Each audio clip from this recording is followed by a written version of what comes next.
Welcome back to another episode of Masters Class. We're going to get into part 3 of 3 for World War II and mobilization. So the Grand Alliance has been formed, and this is a real boon to the Allies, to Joseph Stalin in particular, who feels at this point he's been doing the lion's share of the work, as it were, in just trying to defend against Operation Barbarossa. This German invasion into Russia. So the Allies, particularly the United States, they're going to be sending food, they're going to be sending tanks, vehicles, weaponry, ammunition, supplies, but they're light on actual troop support. That is going to be done more on the Western Front, in the European theater, in North Africa, in the Pacific, while Russia holds down the Eastern Front for obvious reasons. So now that we have the Grand Alliance and the Axis powers are in full formation, everyone knows that Stalin thinks that this is great. Hitler's not going to make any deals with the United States, certainly, or Great Britain, and the U.S. and Great Britain, of course, feel that hey, Stalin's not going to be making any deals with Hitler anytime soon either. Not especially after the betrayal and the recent attack on Russia. The recent offensive on Russia. So things are looking pretty good. They're looking pretty good so far for the Allies in that regard, in the sense of surety they have, the sworn allegiance that they have to one another. So, as I mentioned, the United States is going to start getting involved as a new ally in this effort to help alleviate some of the pressure that's been put on Russia. In Great Britain as well. So they're going to do this, interestingly enough, in North Africa. It's there that they think that, perhaps the German troops and offensive there are the weakest. It's kind of a misconception. It kind of comes because they're there to bring up support for the Italians, for Mussolini's forces, who have kind of stalled out. They're not doing so well in North Africa. So Germany basically takes over. Now, Germany is going to have some serious success under a general nicknamed the Desert Fox, Erwin Rommel, who is promoted to Field Marshal because of his stunning success and brilliant use of tank warfare in Africa, North Africa. That's all going to come around for the Allies, though, because the same thing that's going to wind up happening in North Africa, which is just lack of supplies, lack of support, the influx of new Allied forces, particularly the Americans, convincing the Vichy regime, the French forces that were allied with Germany after German occupation. They're going to be convinced to basically become neutral, to lay down arms. And as Germany discovers more about this and they push further into southern France, the idea is to seize sort of a fleet of ships that the Vichy regime and France has. The Vichy government is going to make the decision to scuttle their navy, to destroy their own fleet. So now, yeah, the Allies don't have this French fleet. But guess what? Neither do the Germans. And for the Germans, this is particularly bad, as they're not going to be able to readily support their troops, Erwin Rommel's troops, in North Africa. Now, around the same time that the German forces are breaking through British defenses in Egypt, when things are still going well for the Germans in late 1942, that further offensive into Russia, it's still going quite well for the Germans. So they're going to capture the entire Crimea in the Soviet Union, and let's refer to our map perhaps on this, huh? So if we go over to our map right here, we can see right down south the Crimean Peninsula, right? So they capture the Crimea, and this is going to open up operations. So we're kind of shifting closer and closer from Operation Barbarossa to Operation Winter Storm. So what that's going to look like is this, right? So the initial plan the real plan is to go from the Crimea to the Caucasus Mountains, because it's in this region, the Caucasus Mountains, that there are some rich oil fields that the Germans can seize. They can seize from the Russians. And this is going to be very handy to, one, deplete their military capabilities, and two, to enhance the Wehrmacht's mobility, right, to keep those tanks and those trucks moving further and further. You know, those fighter planes gotta keep flying. This is going to keep the war machine moving as they move further into Russian society. I mean, they're still parked right outside of Moscow, just like 25, 23 miles. And around the same time as this is going on, we can kind of see, you know, when November of 1942 hits, things start to turn a bit. So what's going to wind up happening is two things. One, in North Africa, if we can shift back to North Africa, British forces with American aid, and of course the lack of Vichy French support, as the French resistance is in full effect. They're going to stop General Erwin Rommel's troops at Al Alamein in the summer of '42. This is a tremendous victory. Erwin Rommel, who had just stunning success after stunning success, is going to have to retreat back to the desert and ultimately capitulate. He's going to have to surrender as British and American forces invade through French North Africa, because Rommel no longer has the support of the Vichy regime in France. So German and Italian troops are going to surrender, and Rommel is going to write to his wife back in Germany and basically say the dead ones are the lucky ones. You know, like, this should really give you an idea of just how miserable the conditions became for him near the end. He saw that this was going to be, he saw his inevitable surrender. He saw that things were not looking well. There's video of Erwin Rommel sort of dictating, you know, battle plans to try to keep things together, and you can see he's got, like, his lips are chapped. He's missing chunks of his lips because of the heat and dehydration, and just the lack of food and supplies and support for the German troops. He realizes that their surrender is really going to be the only option. And Hitler, and this is going to play a real major part, he has this habit of making people field marshal. One, for any stunning success that they may have shown, and two, if he feels that they are starting to lose, they're starting to wither, he makes his generals field marshals, the highest honor you can earn, as a means to keep them in the fight. Do not surrender, fight and die to the last man and the last bullet. This is going to be a constant theme. But it doesn't play out that way for Erwin Rommel. Rommel decides that he is not going to sacrifice his men. He'll have to live with the shame, but at least he'll still live. Another individual that we're going to see this is General Paulus. And we're Frederick Paulus, and we're going to get to him right now. See, what happens is, after this win in North Africa, there's going to be another win for the Allies. So we go from, you know, the African area, North Africa. I guess you could make an argument it's more on the Western Front, simply due to Great Britain and the American presence. And if we turn our attention back to the Eastern Front, to the Russian side of things, to the Soviet Union, we're going to see Operation Barbarossa and the subsequent Operation Winter Storm really start to peter out. So after the capture of the Crimea, the smart move, everyone agrees, Hitler agrees, all his generals agree, we got to concentrate on the Caucasus, we got to get the oil fields away from Russia, and then what we can do, as we can see from even Hitler himself in his own words, quote, "As in the next step, we're going to advance south of the Caucasus and then help the rebels in Iran and Iraq against the English," which there is some discontent for sure. Another thrust will be directed against the Caspian Sea toward Afghanistan and India. One, to stoke rebellion against the British.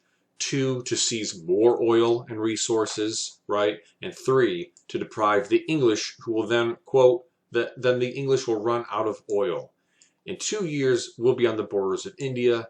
20 to 30 elite German divisions will do. Then the British Empire will collapse, end quote. So we have the plan. And the plan makes a lot of sense.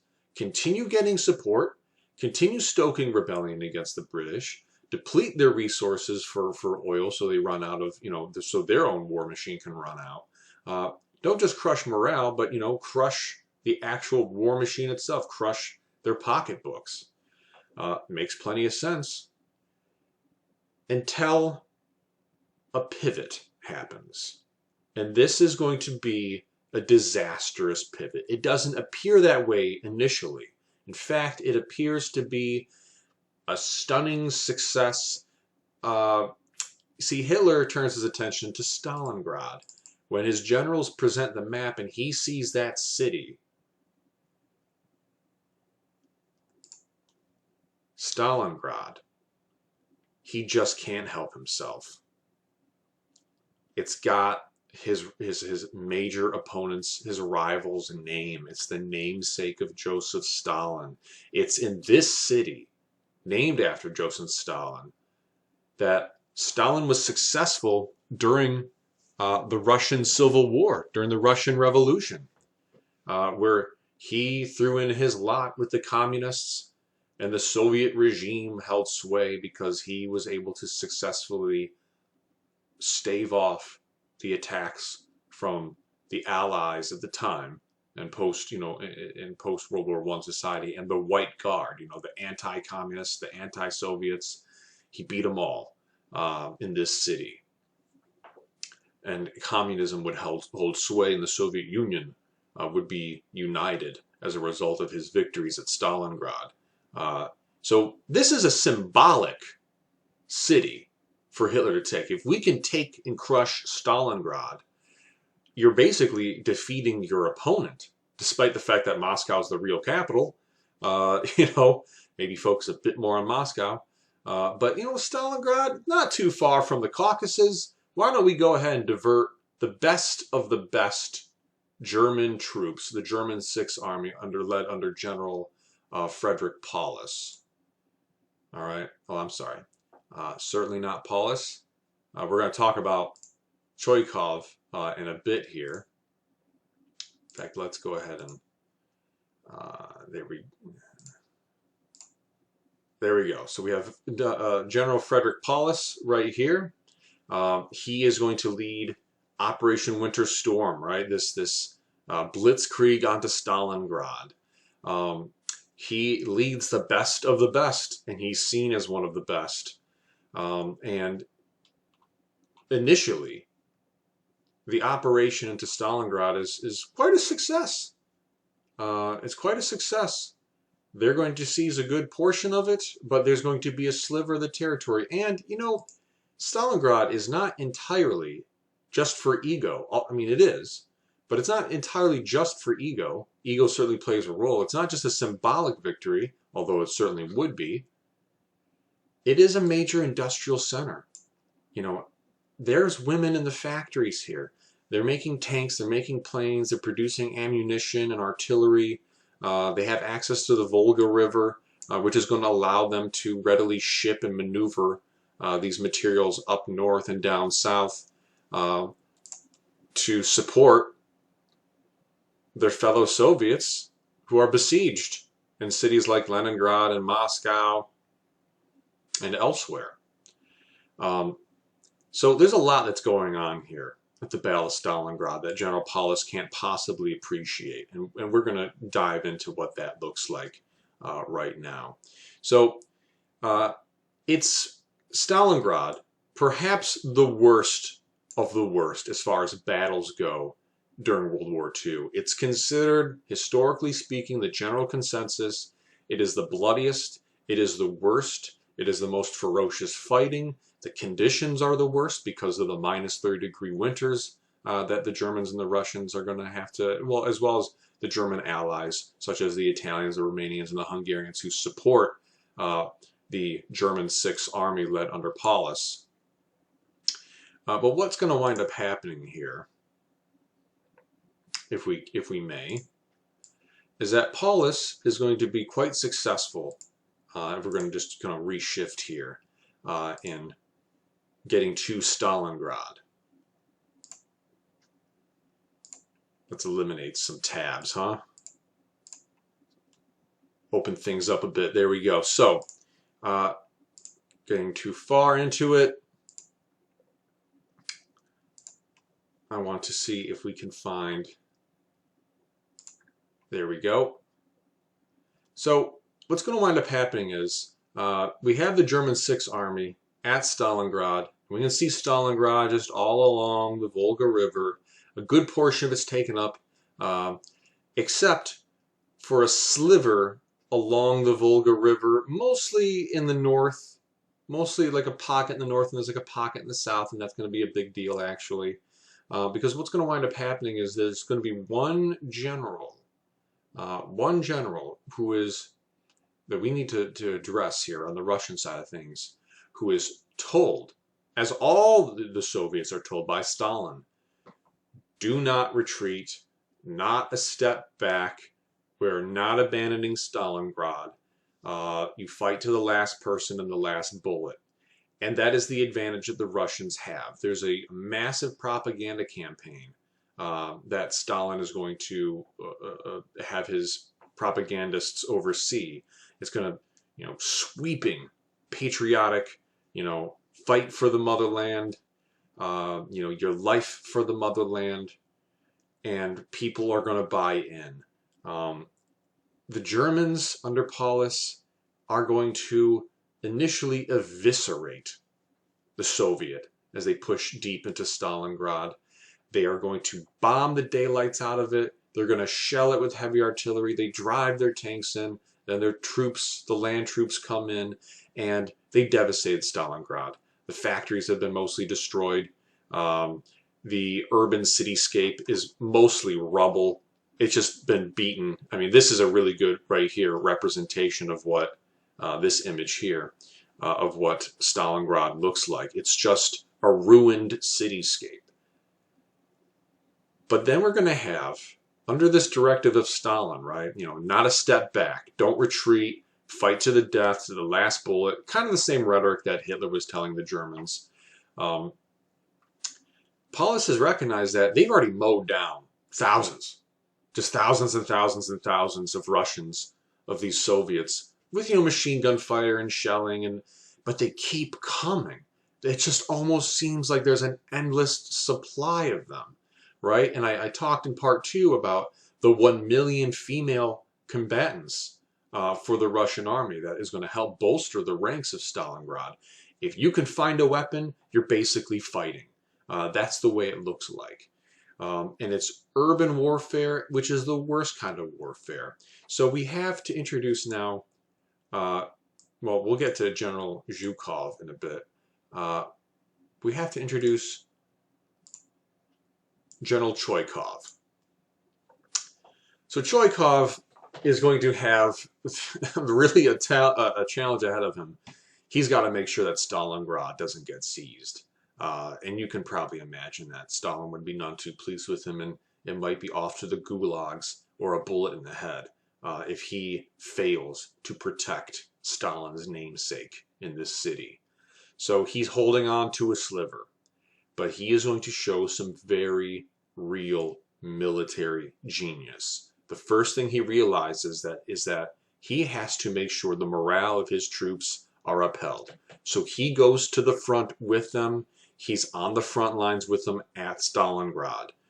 This is also not just to help boost the morale of the Soviet soldier, but also he needs to be there to get live play-by-play. He needs to know, minute by minute, hour by hour, what is actually going down here at Stalingrad. He needs to be able to adapt his battle plans. So he notices some behavior patterns that Paulus and the German soldiers have been displaying.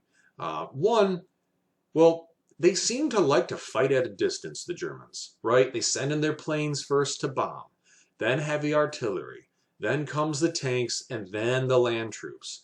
They like to fight from a distance. Well, now that they have to try to oust the remaining Soviets, and this becomes the Rattenkrieg, as the Germans will call it, the Rats War, the Rat War. They're trying to oust the remaining Soviets at Stalingrad from this urban cityscape. It doesn't go well, because this is where Choikov can shine. This is where the Soviet can shine. Let's hug them to death. You can't use your planes and your artillery and your tanks. They're going to get stuck. They get frozen. They freeze. They get blocked up. You've already bombed the daylights out of the city. What else is there to bomb? You have to actually find the remaining Soviets. And this is where the snipers come in for the Soviets. And they are going to hide. They're going to use the terrain to their advantage. And they're going to get, as Choikov tells them, get within to a grenade's distance so you can throw it and kill the enemy, right? So he wants them to get real up close and personal. And they can do this. And they should do this. And they do this. Because this steals away the advantage of the Germans, who now, after they send their troops into this urban cityscape, well, they're not going to just indiscriminately bomb the ruins of Stalingrad anymore, because they might bomb their own troops. They can't launch heavy artillery anymore into Stalingrad. They might shell their own troops. So they're taking away at least 50% of their weapons. General Winter, as we talked about, pretty much freezes the tanks as they lack fuel and oil and the crippling weather conditions, of course, as the German troops are also running out of supplies, foodstuffs. It gets continually bad as the battle drags on. And drag on it does. As we can go back here, from November from 1942, when the winter first hits, until February of 43, the Germans were unable to win against the Soviets before winter had come. And now that winter has come, they are ill prepared, they are ill supplied, the conditions are increasingly brutal, and more importantly, Choikov is holding the Germans in place because another general, the hero of Moscow, who's prevented the Germans from breaking into Moscow, who's kept them just just right outside, 23, 25 miles, has used the resupply lines from the Volga River, all these materials from that industrial center, they've been relocated, and women have been put into the factories, and they are producing ammunition, the new T-34 tanks that will become unveiled, the new fighter planes that the Russians will unveil, General Zhukov, the hero of Moscow, he is going to rearm and remodernize and resupply for a massive counteroffensive known as Operation Uranus. And they're going to have another secret weapon. They're going to have some heavy artillery, the likes of which the world had never seen. Nicknamed by the Germans Stalin's organs, the Katyusha rocket launcher. You strap it to the back of a truck and it's a multi-launching rocket launcher. Not just one, but many. And they have so much. When they launch this counteroffensive under Zhukov's command, what's going to wind up happening, and this is the plan, Choikov holds the remaining German 6th Army Group.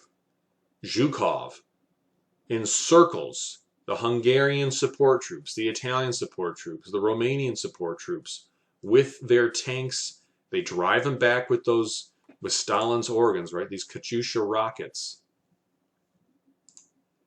And they are driving them back. And the Germans are so beaten down, demoralized, starving.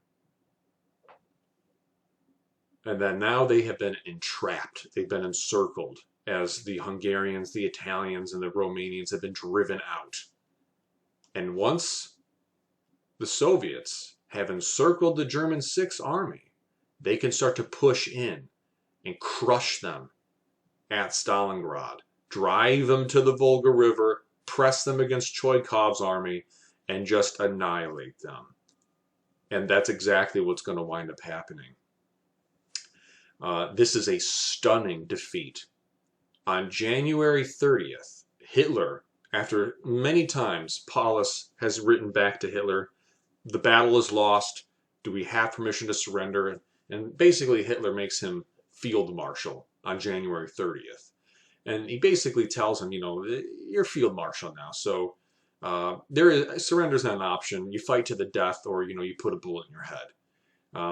You know, he tries to give him that old patriotic rah rah rah. You fight to the death. You know, that's the Nazi way of doing things. Well, Paulus has dysentery. You know, he's beaten up. His men are starving.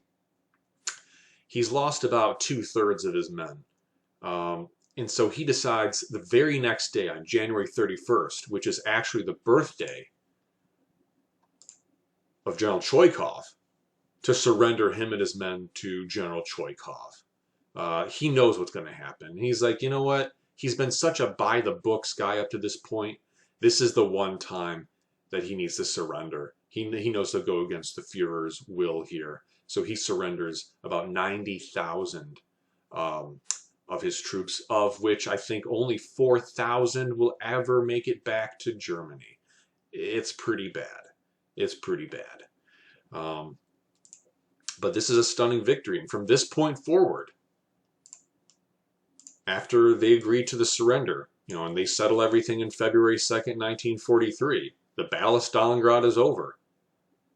The Soviets continue the counterattack. Paulus's army, you know, they couldn't rely once again on the Luftwaffe to airdrop supplies. The math comes out to Goering's Luftwaffe would have had to have dropped something like 880 tons of food almost daily to support the German Sixth Army. They could realistically maybe drop about 10 to 15 tons, and even then, there's no guarantee that Soviet troops won't seize those airdrop supplies. So it was pretty much a wash.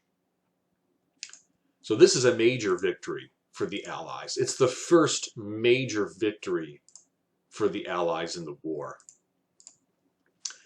And it's not just there. From this point on, the Soviets are going to drive the remaining German forces all the way back to Germany and basically back to Berlin. And you can even see by February 43, it's like the Germans hadn't seized any territory. The Russians basically drove them back to their positions of June of 42. Hitler knew that the Germans would not defeat the Soviet, and this is very demoralizing.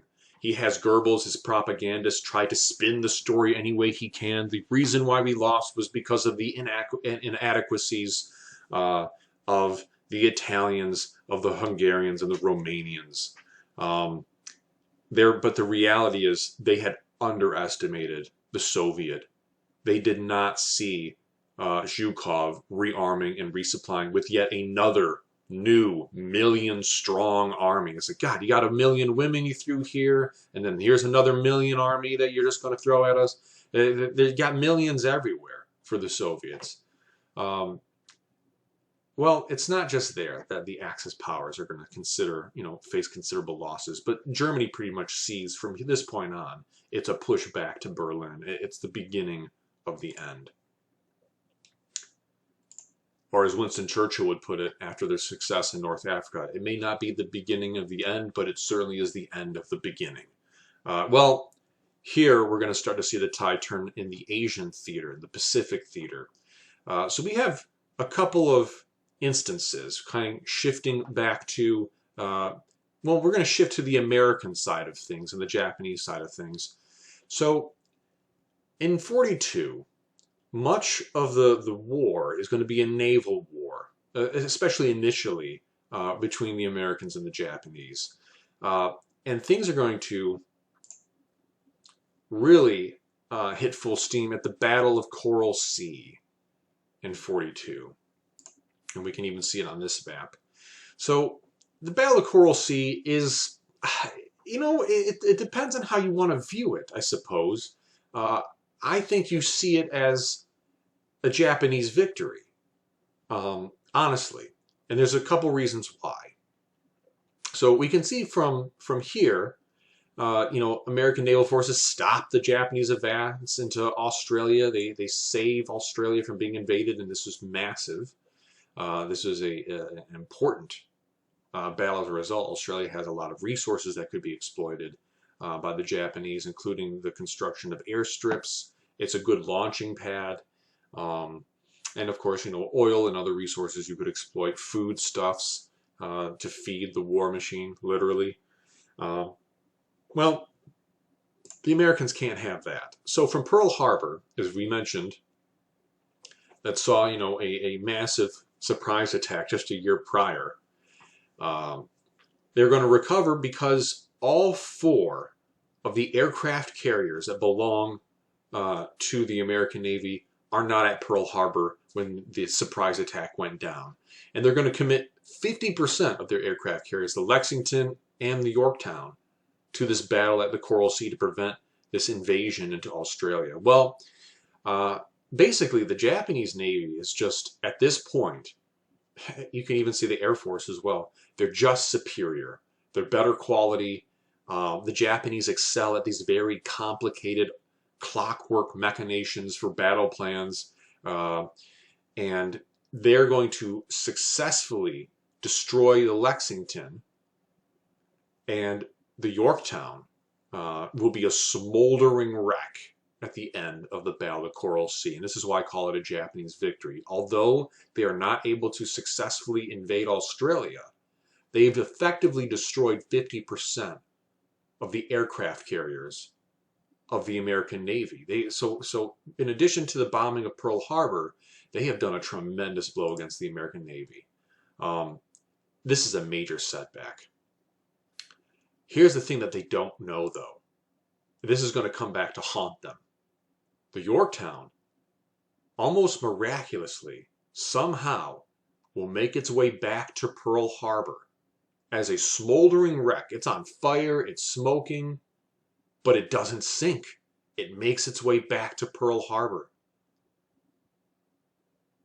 And it is going to be repaired under the direction of Admiral Chester Nimitz. They're told that it's going to take 3 to 6 months to repair it. He says you have 3 days, and somehow they get it battle ready in about 3 days. This is something the Japanese intelligence, naval intelligence officers do not get. They're not going to understand this. They're going to, be blindsided at the next major altercation, which will be the Battle of Midway. This is a massive naval altercation. So after the Battle of Coral Sea, America needs a win.